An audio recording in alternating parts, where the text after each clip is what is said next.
I receive a lot of requests from you guys asking me to deploy a Cisco wireless network, but using different networks. So this is what I'm going to show you in this video. We'll be deploying a Cisco wireless network, but using a dedicated network for management and another one where the clients or users will be connected to.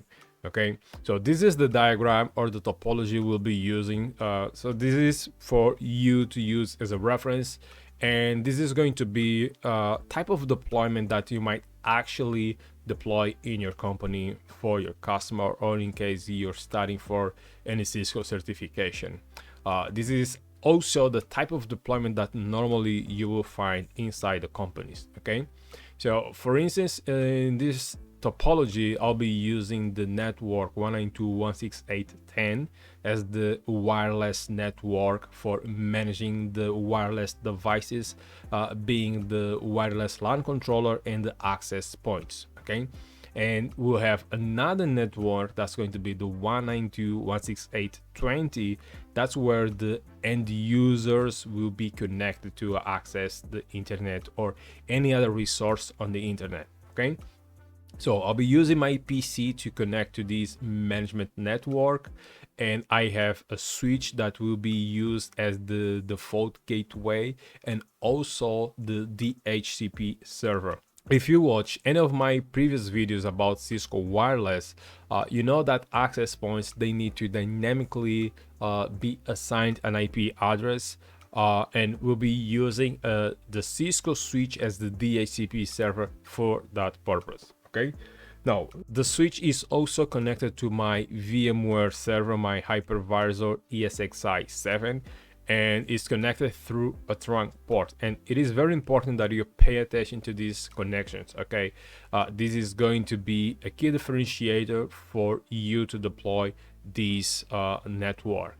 So the connection between the switch with the VMware ESXi, the port has to be a trunk port to allow the different VLANs we're going to configure on the switch. Okay, and on the VMware side, we also have to enable the interface to be a trunk port. Okay, plus when we start deploying the controller, we will also have to configure that controller port as a trunk port to allow these two VLANs. Okay, now when we establish all of these connections, our clients, our users, they will be able to be assigned an IP address on the user's network. Okay, now for the sake of time, I'm not going to show you all the steps on how to configure the switch, but I'll share with you the configuration so that you can deploy as well. And we're going to focus essentially on how to do it, how to deploy the controller on VMware ESXi. Now, as a reference, you can use this documentation directly from Cisco. So this is Cisco Catalyst 9800-CL wireless controller for cloud deployment guide. I'll be referencing this document, but not all the steps will be the same as I'll be using, because the type of deployment that I'll show you, it's slightly different for what you might find in this document, but is still good as a reference. Okay, and here, so let's go through VMware ESXi. So if you start following here, okay, that's going to be the same type of steps we're going to take. Now, a couple things before we get started. I'll be using only a single interface, and if you recall, I only have one interface connected to the controller. This is because by default the controller has 3 interfaces, and I'm not using my pen here, sorry for that, but essentially the controller by default has 3 interfaces. So one of them is the G1, and it's used as an out of band interface, meaning this is to manage the wireless LAN controller kind of outside of the box or outside on a dedicated network in your environment. And there is another interface that should be Giga interface 2 that is used as the management interface to manage the access points. And the third interface, this is used for redundancy between wireless LAN controllers. Now, because this is going to be a single deployment, I'm going to remove these other two interfaces, gig 1 and gig 3, and I'll be doing that as well because in a production environment, this is most likely the type of deployment that you will find. Okay, so first thing first, we have to download the Cisco wireless LAN controller directly from Cisco. Okay, so now we go to downloads and let's search for 9800 CL wireless controller for cloud, and here we want to select the iOS XE software, and we're just going to download the most up-to-date image. In this case will be the Cisco Catalyst 9800 wireless controller for cloud Hyper-V ESXI KVM. So you have to be logged in order to download this file. Okay, once the download is completed, we can import the controller into VMware ESXi. So to start that, first we have to create the trunk port. Recall that we have a trunk port between the server and the switch. So first we have to create a trunk port on ESXi, and here on VMware we have to create a port trunk or port group that looks like a trunk. Okay, so we go to networking and we're going to add port group, and here I'm going to change the name to PG port group. Now name this as trunk. Now here on VLAN we have to type 4095, so this is the total of VLANs we can use, and in my case I'll be using the virtual switch 1. Okay, now for security I'm going to change the promiscuous mode to accept and force transmit to accept as well. Okay, it's very important that you enable these two options. Okay, otherwise the controller won't be able to reply to the requests coming from the APs or the customers or users. Okay, I'm going to add this port group, so we have port group trunk created. So now we can import the controller into ESXi.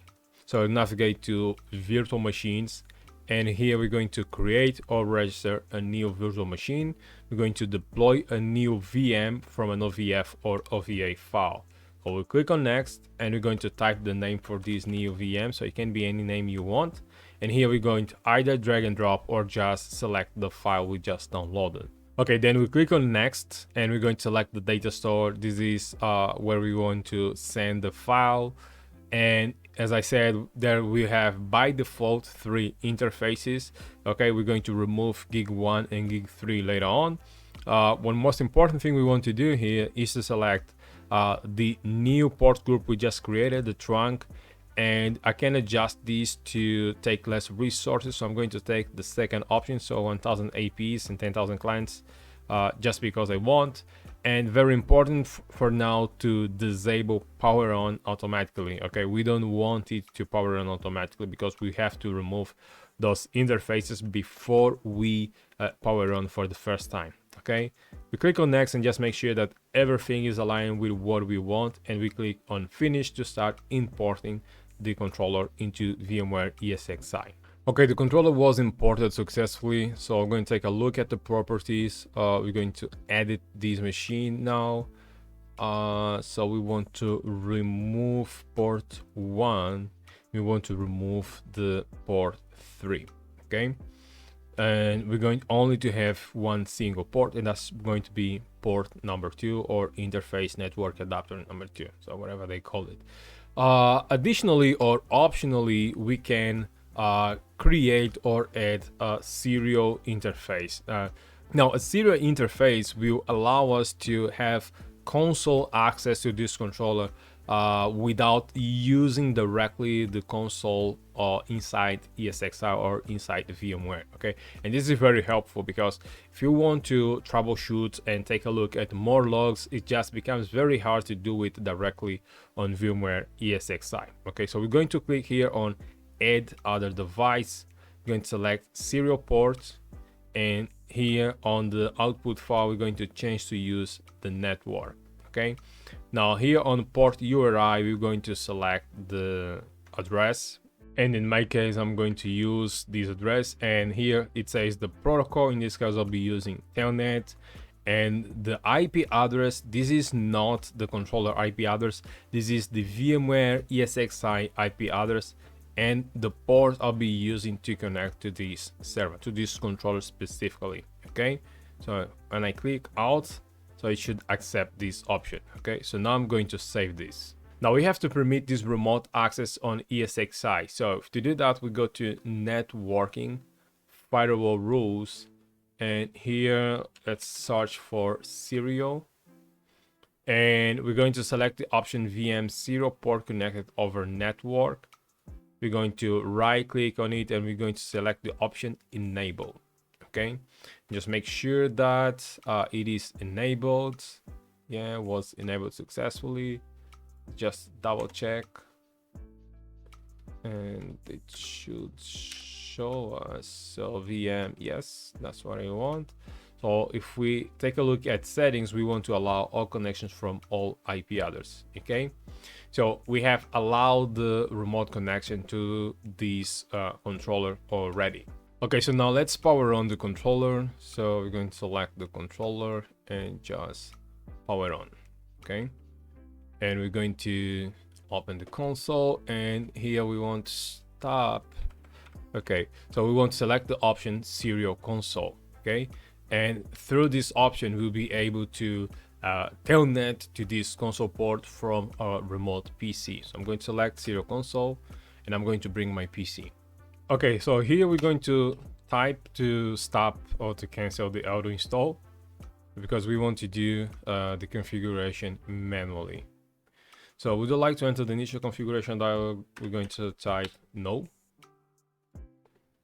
And now we have to enter the enable secret. Okay, so I'm going to type the enable secret and confirm.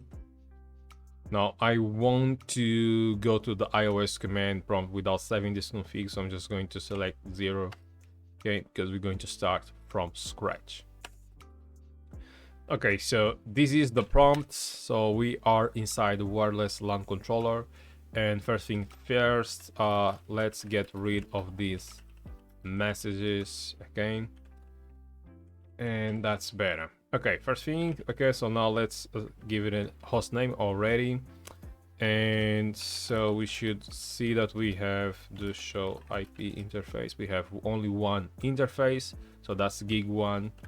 So gig 1, that's going to be a switch port, and switch port trunk port. Okay, so that's the interface that connects to the switch. Okay, so we're going to use as a description uplink to switch. Okay, so we said that we're going to use 2 VLANs, so we're going to create VLAN 10. We're going to name this as the management VLAN, and also we have VLAN 20, and that's where the users will be located. Okay, so let's see, it's probably users.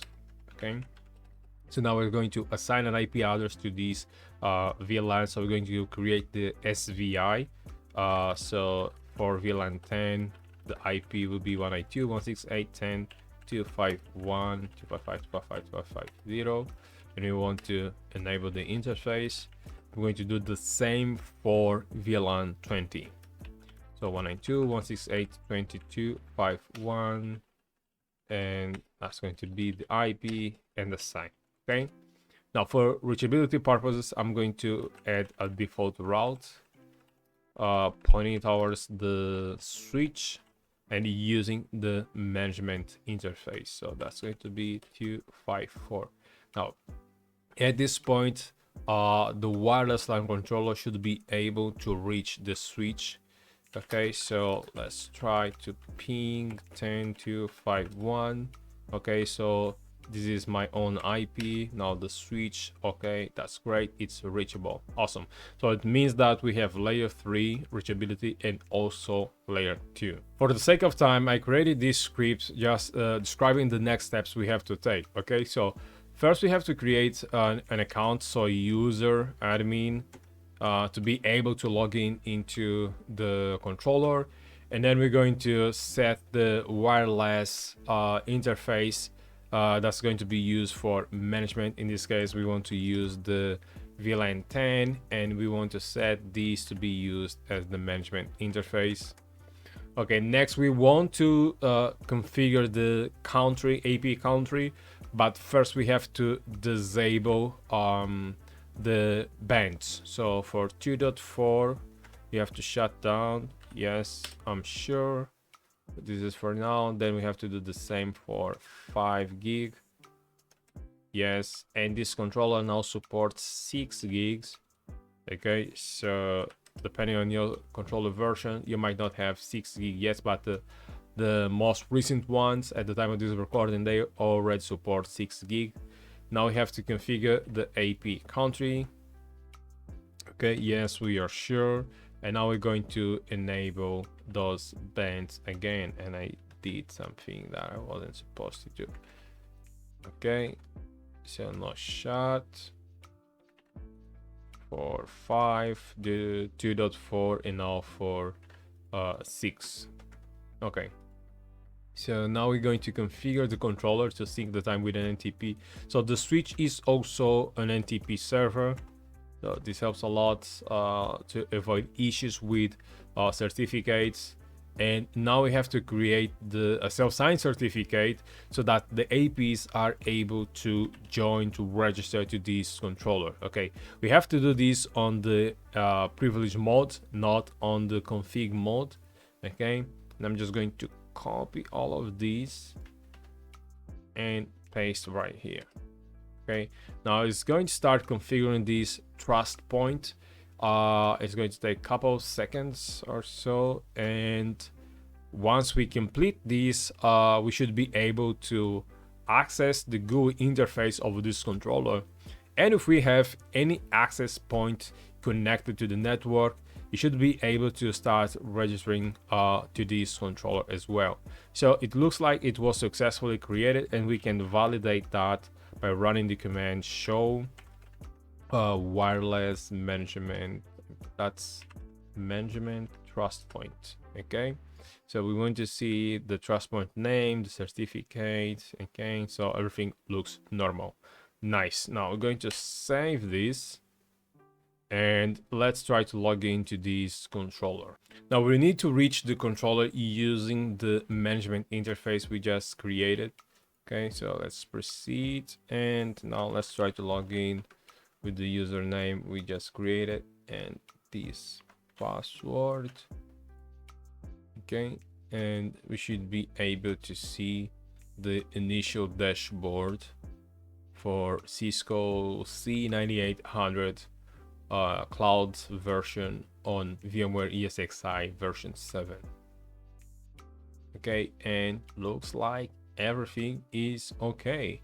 Yeah, this is normal, this message, this critical notification.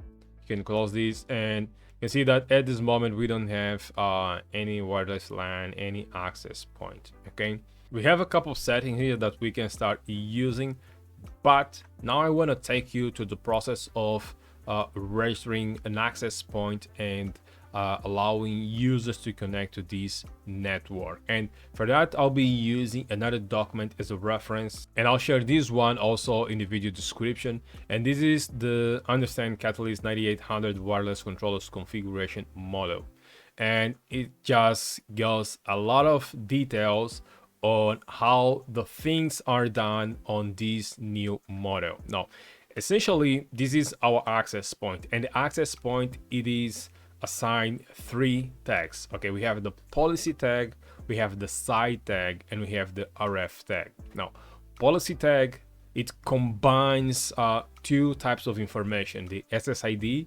and the policy profile. This is essentially where you say this is the wireless LAN we want to be advertised on the network, and this is the type of encryption or authentication we plan to use for that specific wireless LAN. So you combine these 2 options, and I'm going to show you this in greater detail just in a moment. Now for site tag, this is for case where you might have an access point that will act as a local mode, meaning the access point will send all the traffic towards the wireless LAN controller, or we can use the flex mode, and this is on scenarios where we want the access point to switch the traffic locally instead of sending to the wireless LAN controller. Okay, so RF tag is quite obvious. So we have different types of radio frequency profiles. So we have for 2.4, 5 gig,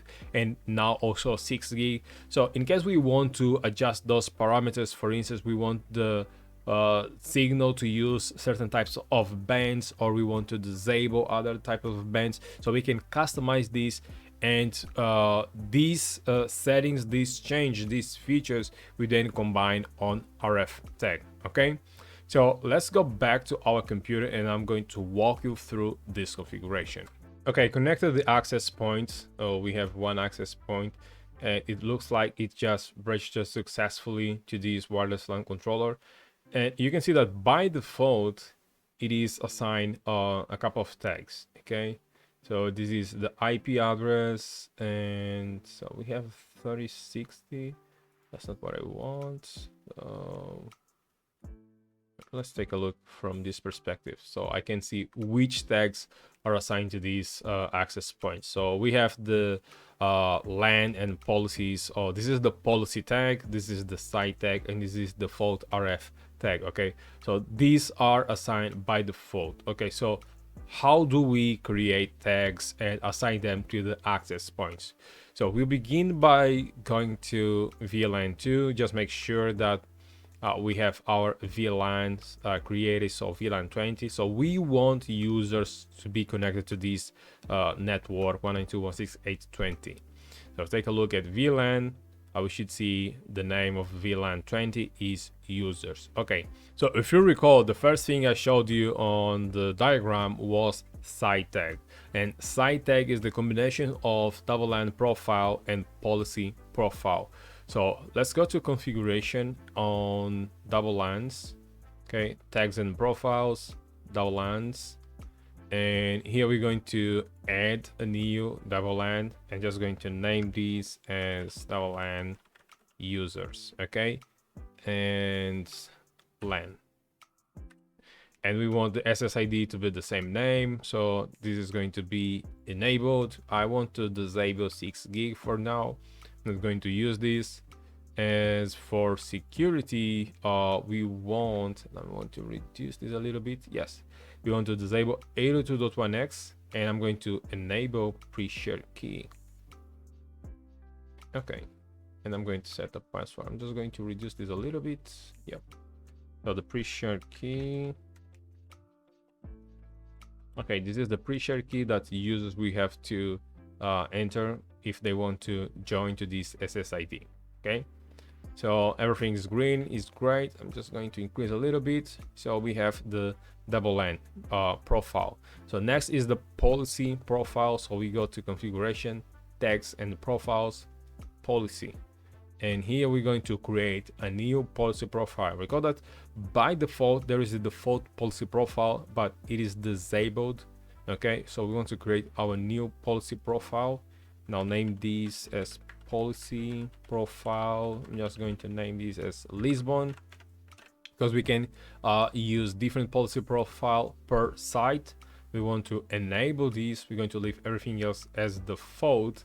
And here on access policies is where we say, okay, these users, when they connect to that SSID we just created, we want them to use the users network. Okay, so now we're going to apply to device. We're not actually applying to any access point at this moment. Okay, we're going to do this at the end. So now we created the double LAN profile and the policy profile, and now we have to combine these two together using the policy tag. And to do that, we go to configuration, tags and profiles, and here on tags we're going to add our new policy tag.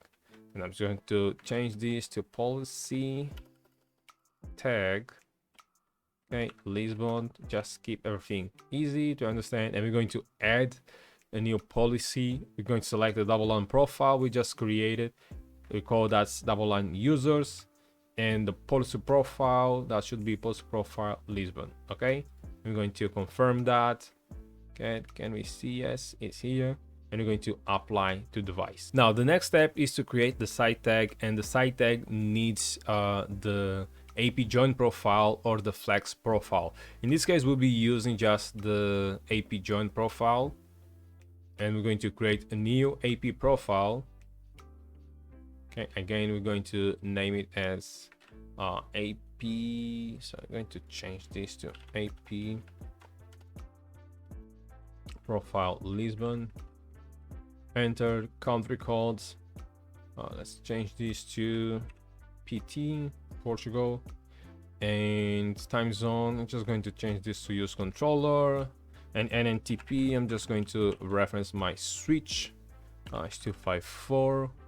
And what else? Let's see. That's it. Don't have to change anything else. We're going to save this. Okay.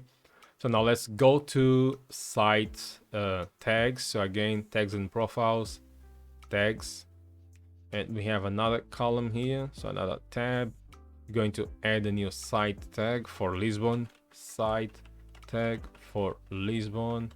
Let's copy and paste. And the AP join profile will be the one we just created now. And everything else we're going to leave as default, and we're going to apply to device. Okay. Now, lastly, we're going to create the RF tag. So to do that, let's go to configuration, and we have the option RF radio. And here we're going to create the RF, and we're just going to name this as RF profile for Lisbon. That's going to be for 2.4. So the radio band will be 2.4. We're going to enable these. Just paste the description, apply. We're going to add another one for 5 gig. Okay, copy. Now select the radio band to 5 gig. You want to enable these and save. Apply to device. Okay. So now we have to combine all of these. So let's go to configuration, tags and profiles, tags, and go to tab RF. We're going to create a new one. So this is going to be RF tag for Lisbon. Just select all of these, copy and paste. Now for 5 gig, we're going to use the default one. For that's 6. For 5, we're going to select with the RF profile we just created for 5, and the RF profile for 2.4. We're going to apply to device. Now, as I said, we are not assigning these tags to the AP yet. Okay, so it's saying it is adding to the device, but Cisco just has to improve on the naming in order to assign those tags to the access point. So we go to access points, and we're going to select the access point we have at this moment. And for some reason, I think some time. Okay, so we're going to select the access point, and here we're going to change those tags. Okay, so by default, it's using those tags. We're going to change this. So first, we're going to change policy tag, then site tag, and lastly RF tag. Okay, now when we do this, it's warning us, look, that is going to cause a temporary deassociation, okay, between the AP and the controller. We are okay, and we're going to update and apply to the device. Okay, the AP is back, and we take a look at the configuration. So we can see that the 3 tags were assigned to this AP. So policy tag, site tag, and RF tag. And you can see the wireless LAN, the SSID, the type of authentication, okay, the parameters related to the AP itself, and the radio frequency. Okay, let's see if users can actually connect to this wireless network. Okay, on this PC, let's see if we can find the SSID, so wireless LAN users. Let's try to connect to this one, and I'm going to type the password. And I don't want to be discovered. And let's see, it looks like it's being identified. And so far, so good. Still identifying. and it looks like it is okay because it is connected. Now it failed the connection. Okay, it's taking some time. Okay, and now it's connected. So wireless LAN users, you can take a look. It should have an IP address on the network 192.168.20. So 254 is the default gateway, and it was assigned the IP address 192.168.20.101. And that's how you deploy a Cisco wireless network using the controller 9800 Cloud Edition inside VMware ESXi 7. Also registering with an access point and allowing users on the different networks to have access to this wireless environment. I hope you took value from this video. If you really did, please hit the like button, share this video with someone, and don't forget to subscribe, and I'll see you on the next one.